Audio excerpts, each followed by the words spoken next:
Good morning, folks.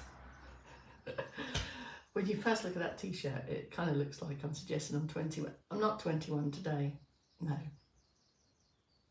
In case you hadn't noticed or realised. It's LLT's, our celebratory birthday t-shirt, of course. That did happen this year, way back in February. Oh my goodness. Morning Em, Margaret's in. Ash weather, come on, we love talking about a bit of a weather update. Got the window wide open, you might be able to hear a bit of Belfast birdage. Got that Irish twang about them. On the topic of Irish twangs, it took me a while yesterday in a room full of Irish speaking candidates. When one of them was speaking, it was all right, I could just about tune in. When more than one of them was speaking, it became a bit more of a challenge. So hoping today that my Irish ears are better acclimatised for the chitter chatter of the day. Morning, Miss P. And a luxury. I can walk to my venue this morning, so we'll get this movement snack in the bag, and then I'll be hot-footing it out the door. Not quite ready to run. Maybe after a few moves, and then ready. Is Bruce Springsteen the one they call the boss? Is that his Super G? You'll know. Is that his kind of? Is I don't know what you call it. The boss? Is it Bruce Springsteen or the other one? There's one that's similar. I get them mixed up. Anyway. Oh, you know the feeling, Chris.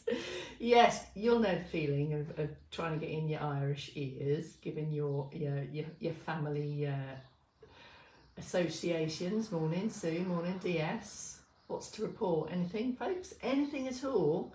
I'll take any kind of reports. Thursday. There's a report for you. Which means we're almost.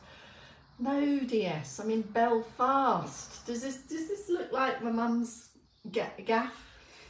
I'm still in Belfast. No, I had a haircut last week. Keep up, DS. The haircut was over a week ago. I'm still in Belfast with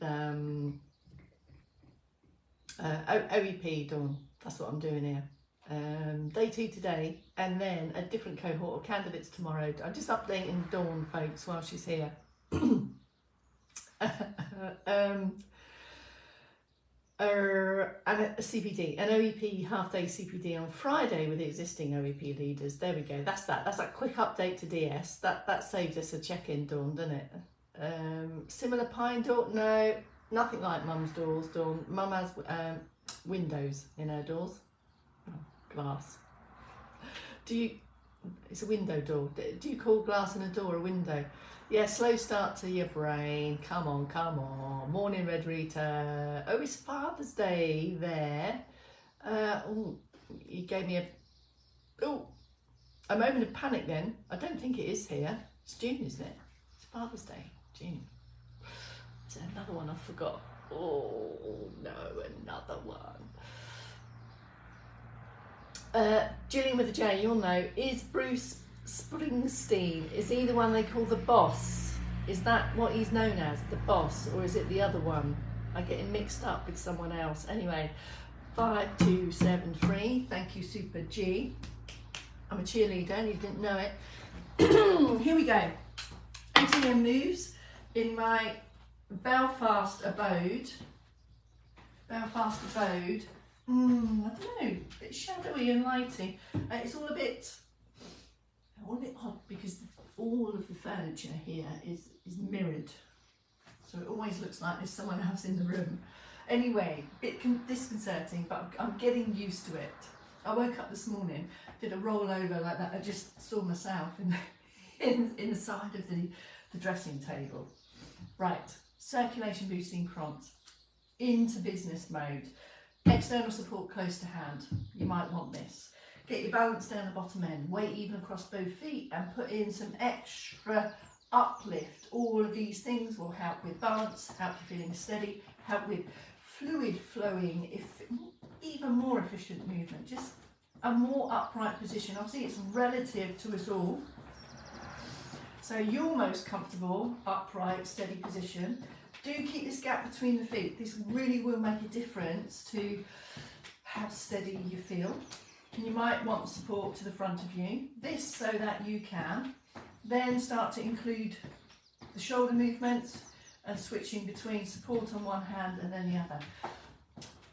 Be as specific as you can about this. I had a whole day on this yesterday. The small things are the significant things. So if you feel your arms are long and lanky doing this, may I suggest, I invite you to feel the difference between long, lanky and floppy arms to a very specific bend at the elbow, and then you will get even more specific range of motion around the shoulder and the shoulder blades. It was a bit of a soapbox moment for me yesterday, so there's a bit of a carryover from that. Apologies, folks. Carry on stand uppers, seated prompts, side view. All up, I can just put myself in the beamage of light. Away from the back of the chair, maybe crowbar in a few extra hip walking practices. And then all that uplift stuff that I've just mentioned, the same. The shoulder angles, the same. The angle of the dangle is significant in terms of how smooth and efficient you can get. And lifting up and having this bent elbow position is going to give you more range of motion over there. It's going to be more comfortable than dangling down here, because you tend to clip your fingertips and your knuckles on the chair. It gives you more control. When you have more movement coming around the shoulders and the shoulder blades, you're going to get more effective movement around your turnables there. Look. If you want to involve the legs in your seated boost, start with the foot ends. It was another of my soapbox moments yesterday. Make it about the feet. Make it about the feet if it's important. If you're aiming to feel more confident or maintain all of your activities in standing, keep your feet moving. It's not about lifting the knees high. It's about driving up from the feet. Then add in the other stuff there. That's it. Oh, mind your elbow on the chair. That's your prompts for your sit and your stand start boost. And there's your other one, diagonal if you prefer. Okay, ready for moves. Shoulders first, up and downs and roundabouts. If you require to have a bit of a pausey slump before you continue, take those at any time. Don't wait for me to say. Then come back up into more uplift and then work through the key ranges. These are the key ranges of movement, motion that are in your day. There's the lift and lower of the shoulders. Press the shoulder blades down, down, down, down, down, and then have a lift and as much control on the way down. Then build on that range to bring in that circular, that backward movement. That's going to bring in more movement around the spine, all your ribbage, middle and upper back on the go there. And there's loads of stabilising and fixing going on there. And of course you may be in stand on that. It's the same. Use support as you should wish, an up and a down and a roundabout. That sets off the foundations now to get the neck moving. Two ranges of motion. It's a bit mirrory. It keeps making me do a second glance. Head turns, here we go. Sit or stand, hands on support. Who's laughing? Can't see what's going on there. It's a slow turn and a return and a pause in the middle. Wait. I was about to say that was another of my soapbox moments yesterday, but it makes me sound like I was on a soapbox all day. Brackets, probably was. Dawn will know what I mean by that. There you go. There's a turn and return. These apparently small things can be hugely significant. So we like to crowbar in all the specifics for you if you want them. Aim to keep the chin level with the floor there. Look. That's significant. If you start to feel your chin drift up or drop down, it's because somewhere along the line there's a range of motion that's not particularly used to be in there because you've started to accommodate in other means. So comfortably have a go, at maintaining your bestest left and right turn of the head, required for seeing where you're going. Head's really heavy, so any movement of the head is going to form part of more upright posture. The more freely moving, comfortable you are around this region, everything will be more comfortable. Certainly all your lifting, pushing, pulling activities and standing upright. Third movement at the top end, stand to the side or have a sit if you prefer. It's again a relatively small range of motion, or it might feel like a relatively small range of motion. It's going to be more significant to some of you than others, but it's all about controlling this big ball on the top of your head that majorly influences your standing and seated and lying postures. So getting comfortable in bed at night requires all of this stuff: your shoulders, your neck, your head. Here's your final demo. It's the double chin win-win. Quality over quantity, 4 or 5.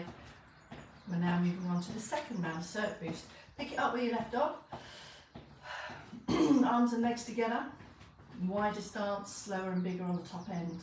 Or go for some diagonals. So you're gradually easing your body parts and supporting parts and breathing parts into your day. So you're going to get a light lift in the heart rate.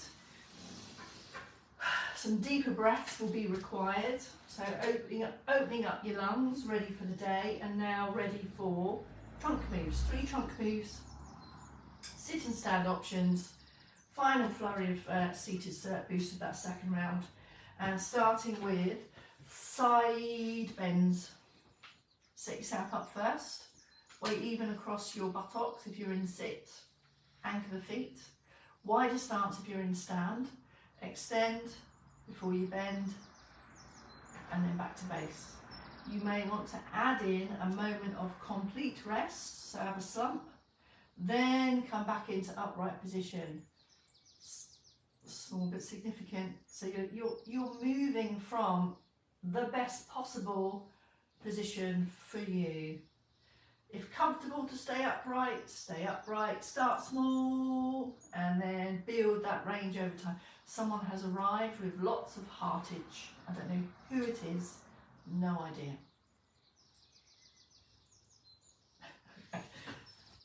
Who is that? Oh, it's the Pirates. Is it the Pirates? Helen, is it you in the Pirates? Good to see you. Wider legs, wider feet. In stand, maybe support to the front of you. Sideways only, and then back to base. Sideways only, and back to base. When I say sideways only, this bit stays absolutely fixed. So your natural suspension is switched on. You're avoiding any forwards or backward movement, so it's definitely sideways only. I think in the past I've said, imagine you're in a toaster and you don't want to singe your eyebrows or your buttocks. So you've got to say something, you know, it's a strange analogy, I know, but it's how my brain goes. Lift and lengthen, pause in the middle, bigger over time, and back to base. Feet stay weight even in sit. Buttocks stay weight even, so maintaining stability in the chair. Following side bends, turning, so rotating through the spine. Same setup, bits apply. Anchor feet, anchor buttocks, maybe put in an extra buttock squeeze just to check your 50-50 there. Lift and open through the chest, so you're trying to create the bestest possible position of the spine to take your turn, and don't make it about the arms. There's no need to do all this stuff. Just don't involve them and make it about your turning. Your sternum here is really the indicator of the direction of travel. It's not a huge range of motion. When you don't involve the head and the shoulders, takes you to about there. And that is really you making the most of your controlled turning, twisting. Turn or twist, same thing. It's with control and it's comfortable to you. Pause in the middle. There's going to be some effort required here to have that amount of control. So use the rests. If you start to feel a slump coming on, take that as a sign that your posture muscles are feeling tired. Nothing wrong with that. Give them a rest. Give it a rest so that you can then have a moment. They will recover and then you can go again. That really is what this is all about. So you can recover and go again, recover and go again.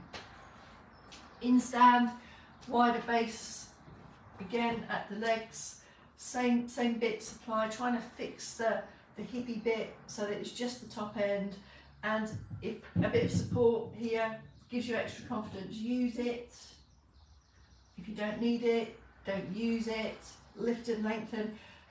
Squeeze the shoulder blades so that your fingertips just kind of hang about here as opposed to here. If you feel you're here, can you get to here? Can you see that your arms just naturally hang in a different position? Forgotten the move. Oh, it's a turn and a return. Put your arms where you want. I'm trying to reinforce the fact that you're initiating the movement from there, not from all of that. All right? If you want, it's up to you. Okay, third movement is the back extension. Here we go. Hands on support, get your balance. Upright position into there. That's the back extension there. No lift of the head. It's not about looking up. In fact, go out of your way not to. Just keep the guys out there, look, back to base. So there's no requirement to lift the chin or lift the head. It's all about that. And it's the same in sit. The thing to feel out for in sit is that there's no change in your tiltage. No tilting going on. So just tilt yourself upright, stay there, and then take the extra extension. Again, a relatively small range of motion, but uber super significant for all of that wrangling you need to do to get dressed, washing, dressing, getting your arms in stuff. Liz, if you watch this later, that's your word, wrangling. Wrangling's my new favourite word. And upward reaching. Let's start a wrangle campaign. Wrangling. It's very good for you, and you need to move more freely to be able to wrangle well. There's your upward reach there. So all that washing and dressing, all that feeling of wrangling around. That's it. That's your 3 moves of the trunk. Here we go now. Third round of our circ boost. Arms from shoulders, ankles, feet and toes, bringing it all together. Final round and flurry into ankles, feet and toes. Standing options. You've already gone a long way into getting your ankles, feet and toes ready for your day through all of these short bouts of circulation boosting. Bit more even more specificity now then. Support, base of support, toe scrunches, same in sit. If you sat down, have a splay and lift of your toes, then the foot bend in, bend, and then the ankle movement specifically. Support ideally placed to the side. You might want to get a bit closer if you feel you need more of it. Shift the weight onto this leg here, so you've got loads of extra activity going on through that supporting part. It's about the supporting parts and the moving parts. Your movement isn't going to feel comfortable or efficient if your supporting parts aren't best prepared to support you. So the supporting bits are as significant. To do the other leg, have a turn, and then off you go again. Aiming to keep the foot under the hips, so toes and heels in the same place. If you feel your toes drifting over there and over there, work towards more specific range of motion to push the heel down and the toe up there. You're going to feel those sensations of stretch also during that one. And here's your final flurry of seated plonks for ankles, feet and toes. Come all the way back into the chair so the chair can fully support the leg. Foot is low, keep it low, that's significant. Not aiming for a high foot, and then you can be more specific about your pressing the foot forward, flexing and extending, flexing and extending. Involve toes at the end there. Be specific. This directly relates to your foot placement as you walk, and then you can indeed, as you can in stand, then go into some foot placement practice, like rehearsal. Ball of the foot, sorry, heel through to the ball of the foot with some extra hip hinge practice. In stand, go for some longer strides to bring in your hips in there, and as a final flurry, maybe get your balance, and then free circles, taking shoulders and functional reach and all of those different planes of movements ready for your day. And that's that. That's your 8 a.m. Now, folk, I think I'm on the noon today, but I don't think I'm going to make it. I'm gonna say it now. I just didn't get to it yesterday, and the Wi-Fi isn't great in the room we're at, and it all gets a bit wrangly at lunchtime. So I'm probably not going to make the noon. So on your own for the noon, crack on without me, and I think Chaos is with you for the 4 p.m. today. Have a good day. Sun's come out. Bye for now.